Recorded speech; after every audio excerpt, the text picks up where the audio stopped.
আল্লাহ সুবহানাহু ওয়া তাআলা আল্লাহ জাল্লা শানুহু আমার আপনার রাসূলের সাথে ওয়াদা করছেন যে আপনাকে আমি আল্লাহ তাআলা দুনিয়ার থেকে সরাসরি নিয়ে এসে আমি আল্লাহ তাআলা আপনার সাথে দিদার দিলাম। আপনার সাথে আমি এরকম দিদার দিলাম, কথা বললাম, আপনার সাথে আমার মেরাজ হইল। আর আপনি এই কথা আপনার উম্মতকে জানাইয়া দিবেন, আপনার সাথে আমার মেরাজ হয়েছে একবার। আপনার উম্মতের সাথে আমার মেরাজ হবে দৈনিক 5 বার। আল্লাহু আকবার, আল্লাহু আকবার। দৈনিক 5 বার যদি এই নবীর উম্মতের সাথে মেরাজ হয়, আল্লাহ সুবহানাহু ওয়া তাআলা আল্লাহ জাল্লা শানুহু বলেন, আমার হাবিবের সাথে আমার ওয়াদা হয়েছে, আপনার সাথে আমি মেরাজে কথা বলছি, আপনার সাথে আমার দিদার হয়েছে মেরাজে একবার। আপনার উম্মতের সাথে মেরাজ হবে দৈনিক 5 বার। আপনি ছিলেন নিষ্পাপ, আমি আল্লাহ রাব্বুল আলামিন। আপনি ছিলেন পবিত্র, আমি পবিত্র। আপনি ছিলেন নিষ্পাপ অবস্থায়, পবিত্রতা অবস্থায় আমি আল্লাহ পবিত্র, আমনেও পবিত্র, আমনেও নিষ্পাপ।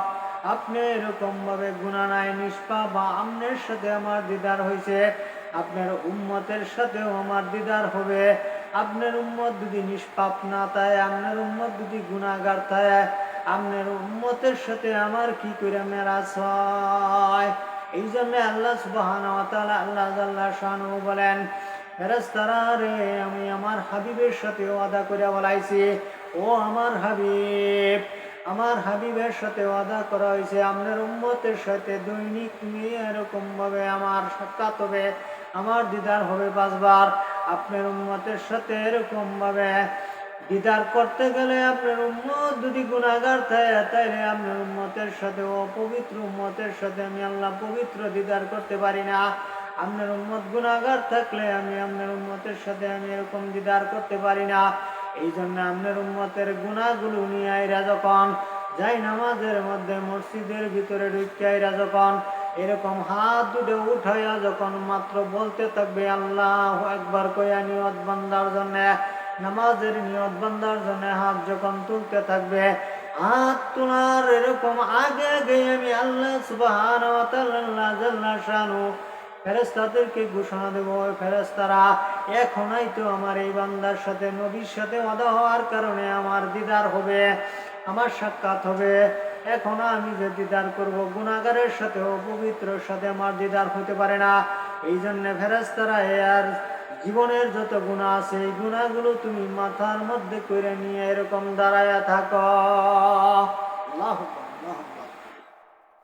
আপনি আমি যত বড়ই গুনাহগার থাকি না কেন, যত বড়ই নাফরমান থাকি না কেন, যত বড় অন্যায় অপরাধী করি না কেন, আপনি আমি যখন নামাজের নিয়ত বান্দার জন্য হাত দুটো উঠাইতে থাকবো, ঠিক এই মুহূর্তে আল্লাহ সুবহানাহু ওয়া তাআলা আল্লাহ জাল্লা শানুহু বলেন, ও ফেরেশতারা, গুনাহগুলো নিয়ে এরকম দাঁড়ায় থাকো।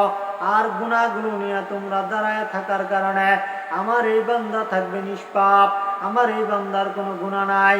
না গুনাহ থাকার কারণে আমি আল্লাহ সুবহানাহু ওয়া তাআলা আল্লাহ জাল্লা শানুহু প্রতিটি আয়াত তেলাওয়াত করবে, আর আমি রবের সাথে কথা চলবে।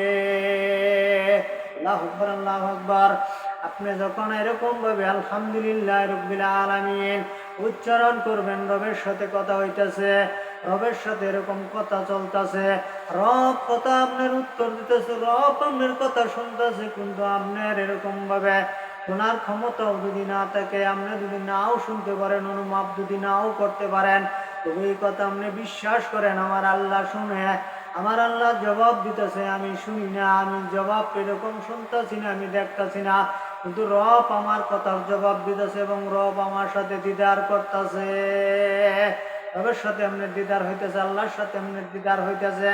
আল্লাহ সুবহানাহু ওয়া তাআলা আল্লাহ জাল্লা শানুহু বলেন, এইভাবে পুরা নামাজের ভিতরে আমি আল্লাহ তাআলার সাথে কথা চলতে চলতে এক সময় যখন বলে আসসালামু আলাইকুম ওয়া রাহমাতুল্লাহ, আসসালামু আলাইকুম ওয়া রাহমাতুল্লাহ, দুই দিকে সালাম বিরানির পরে যখন নামাজ সমর্থন হয়ে গেল, শেষ হয়ে গেল, ফেরেশতারা তখন বলে, ও আল্লাহ, এতক্ষণ পর্যন্ত তো তোমার এই বান্দা নামাজে থাকার কারণে নিষ্পাপ ছিল, গুনাহগুলো নিয়ে আমি দাঁড়াইয়া ছিলাম, এখন তো তোমার এই বান্দা সালাম ফিরাই বেলাইছে, নামাজ শেষ হয়ে গেছে, তোমার সাথে দিদার শেষ হয়ে গেছে, দিদার হয়ে গেছে, এখন তোমার এই বান্দার গুনাহগুলো তোমার বান্দারে দিয়ে দিব নাকি? আল্লাহ সুবহানাহু ওয়া তাআলা আল্লাহ জাল্লা শানু বলেন না, আমি ছিলাম পবিত্র, ওই আসিন পবিত্র। আমি আল্লাহ রাব্বুল আলামিন যেন আমি এতক্ষণ তাকে যত পবিত্র রাখছিলাম, এতক্ষণ যত আমি আল্লাহ তার সাথে দিদার করছিলাম, এতক্ষণ যত আমি আল্লাহ তার সাথে কথা বলছিলাম, এতক্ষণ যত তার সাথে আমি আল্লাহ গুনাহ রাখছিলাম না, আমার সাথে দিদার হওয়ার কারণে এখন আমি নতুন করে তার এই গুনাহগুলো আবার দেওয়ার জন্য আমি রব আদেশ করতে পারি না, আদেশ করতে পারি না। গুনাহগুলোকে আমি আল্লাহ মাফ করে দিলাম। সুবহানাল্লাহ, সুবহানাল্লাহ। আল্লাহ সুবহানাহু ওয়া তাআলা আল্লাহ জাল্লা শানু বলেন গুনাহগুলো মাফ করে দেওয়া হয়েছে। আর সে নিষ্পাপ, ওই নামাজের ভিতরে নিষ্পাপ। পরবর্তী নামাজের আগে আগে যদি কোনো গুনাহ কইরা ফেলা, তারপরে যদি আরেক ওয়াক্ত নামাজের মধ্যে দাঁড়া, ওই গুনাহগুলো নিয়ে ফেরেশতারা এরকম দাঁড়াবে, ওই গুনাহগুলো ওইভাবে মাপ পেয়ে যাবে। এইভাবে একটা মানুষ যদি জীবনে এরকম ভাবে নামাজ পড়েই যেতে চায়, নামাজ পড়া যদি বন্ধ না করে, তাহলে নিশ্চিত হিসাব মিলাইয়া সে মৃত্যুবরণ করতে পারবে যে আমি নিষ্পাপ হইয়া মরতাছি। আল্লাহ তাআলা মাফ করে দেবে, আল্লাহ তাআলা মাফ করে দেবে। আল্লাহর সাথে এরকম নামাজে দিদার হয় এবং নিষ্পাপ অবস্থায় দিদার হয়, কোনো গুনাহ থাকে না, কোনো গুনাহ থাকে না এই বান্দার। এই জন্য একটা হাদিসের মধ্যে জানাবে মুহাম্মদ রাসূলুল্লাহ সাল্লাল্লাহু আলাইহি সাল্লাম থেকে উল্লেখ করা হয়েছে, মুহাম্মদ রাসূলুল্লাহ সাল্লাল্লাহু আলাইহি সাল্লাম বলেন, একজন গুনাহগার, একজন উম্মত আমার সামনে এসে বললেন, আমি তো তওবা করার জন্য, মাফ নেওয়ার জন্য আল্লাহর কাছে, এরকম অন্যের কাছে আইছি। নবীজি বলেন, এখন নামাজের সময় হয়ে গেছে, আমার সাথে তুমি নামাজটা আদায় করে নাও, এরপরে তোমার সাথে কথা বলবো।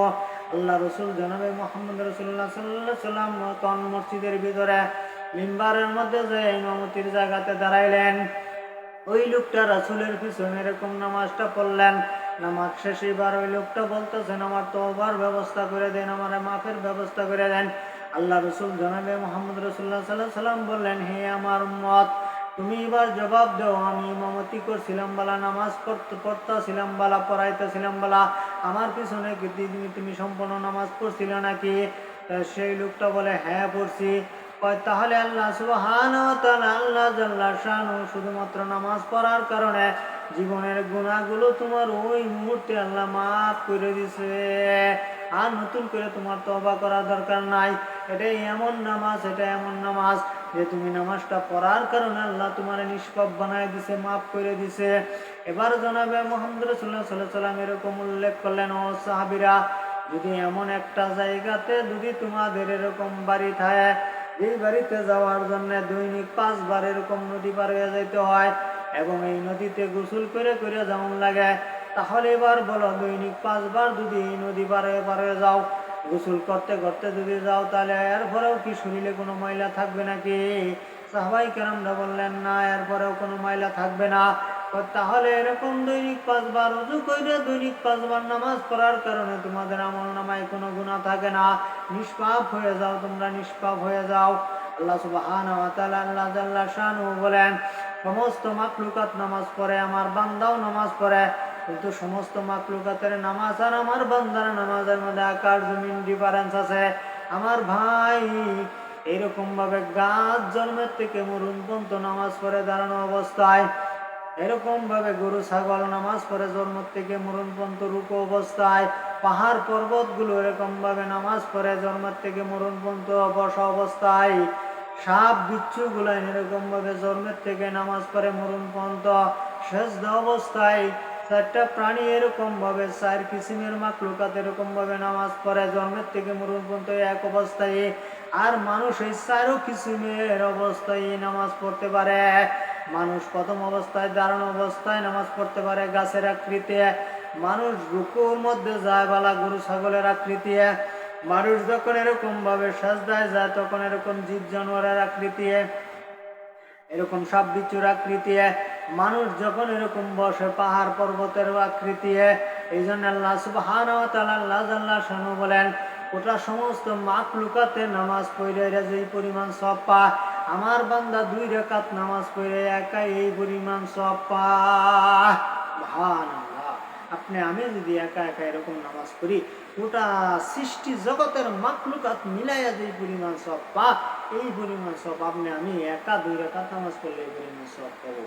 এরপরে আল্লাহ সুবহানাহু ওয়া তাআলা আল্লাহ জাল্লা শানুহু বলেন, সমস্ত মাখলুকাতের ইবাদত বন্দেগী আমি আল্লাহ তাআলা, আমার আরশ কাঁপে না, আমি আল্লাহ তাআলা আরশ থেকে নেমে আসি না, আমার কুদরতি পায়ে সাজদা করার অধিকার কোনো মাখলুকাতকে দেই নাই। একমাত্র আমার বান্দা, একমাত্র আমার বান্দা আমার কুদরতি পায়ে সাজদা করতে পারে, আমার কুদরতি পায়ে সাজদা করতে পারে। কিরকম? যখন আপনি সাজদায় যাবেন, আল্লাহ সুবহানাহু ওয়া তাআলা আল্লাহ জাল্লা শানুহু পাও মুবারক আপনি সাজদার জায়গার ভিতরে আল্লাহ তাআলা বলেন রেখে দেই। আর আমার পাও মুবারকের মধ্যে বান্দা যখন কপালটা লাগানির সাথে সাথে যখন বলতে থাকে সুবহান রাব্বিয়াল আলা, সুবহান রাব্বিয়াল আলা, ধীরে সুস্থে যখন বলতে থাকে, তখন জমিন বলেন চিৎকার করতে করতে, মাটি বলেন আল্লাহ এত ওজন সাজদার আল্লাহ সহ্য করতে পারতাছি না, আর কুলাইতে পারতাছি না। ও আল্লাহ, তোমার এই বান্দারে মাফ করে দাও, তোমার এই বান্দারে মাফ করে দাও। মাফ না করা পর্যন্ত আমি জমিন কুলাইতে পারতাছি না, সহ্য করতে পারতাছি না। ও আল্লাহ, তোমার এই বান্দারে বলো মাথা তুলতে, আমি জমিন এই সাজদার বার সহ্য করতে পারতাছি না। আল্লাহ সুবহানাহু ওয়া তাআলা আল্লাহ জাল্লা শানুহু বলেন, এ জমিন আমি আমার এই বান্দারে মাফ করে দিছি। সুবহানাল্লাহ, সুবহানাল্লাহ। তাহলে আপনি কত বড় ভাগ্যবান, আপনি আল্লাহর কুদরতি পায়ে জীবিত অবস্থায় যদি সাজদা দিতে পারেন, তাহলে আল্লাহ সুবহানাহু ওয়া তাআলা আল্লাহ জাল্লা শানুহু হাশরের ময়দানে আল্লাহর সত্যিকারে কুদরতি পায়ে সাজদা করবার ভাগ্য তৌফিক দিবেন। আর যদি আপনি জীবিত অবস্থায় এই রবকে সাজদা না দেন, তাহলে আপনি মনে করেন হাশরের ময়দানে আল্লাহ সুবহানাহু ওয়া তাআলা আল্লাহ জাল্লা শানুহু কুদরতি পায়ে সাজদা দিবার চাইলেও আপনি দিতে পারবেন না। কেউ রডের মতন ঘাড়ে থাকবো, কেউ এরকম হেল্লা ডুল্লা পড়ে যাবে গা, কেউ এরকম ভাবে অন্ধবে, কিন্তু সাজদায় যেতে পারবে না।